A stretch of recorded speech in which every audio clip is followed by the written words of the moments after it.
உங்களோட அட்வைஸ் என்ன? எவ்வளோ சம் இன்சூரன்ஸ் வந்து இப்போ இருக்க காலகட்டத்தில் ஒருத்தர் எடுக்கணும்னு நினைக்கிறீங்க? சார் ஹெல்த் இன்சூரன்ஸை பொறுத்தளவு இப்போ இருக்க காலகட்டங்களில் நார்மலாக நான் சொல்கிறேன்னா எல்லாரும் இந்த 5 லட்சம் எடுங்க, 4 லட்சம் மினிமம் 10 லட்ச ரூபா மினிமம் எடுத்துருங்க.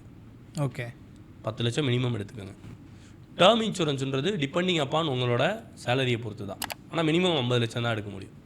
ஸோ 50 லட்சத்துலேருந்து 1 கோடி 2 கோடி வரைக்கும் எடுத்துக்கலாம். இப்போ நான் லேட்டஸ்ட்டாக நேற்று கூட ஒருத்தருக்கு பாலிசி கொடுத்தோம். ஸோ அவருக்கு 2 கோடி ரூபாய்க்கு கொடுத்தோம். ஸோ டேர்ம் இன்சூரன்ஸ்லேயும் நிறைய ஹெல்த் செக்கப்லாம் இருக்கும்.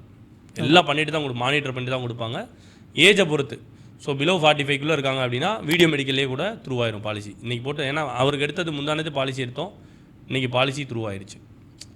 ஸோ பாலிசி ஒன்ஸ் கொடுத்துட்டாங்கன்னு வச்சுக்கோங்களேன், ஒரே ஒரு விஷயம் தாங்க, பாலிசின்னு ஒன்று கொடுத்துட்டாங்கன்னா கிளைம் 100% கொடுத்து தாங்க ஆகணும். உங்களுக்கும் ஒரு பெஸ்ட்டான ஹெல்த் அண்ட் டேர்ம் இன்சூரன்ஸ் தேவைப்படுதுன்னா உடனே எங்களுக்கு டிஎம் பண்ணுங்கள். மறக்காமல் எங்கள் பேஜை ஃபாலோ பண்ணிக்கோங்க.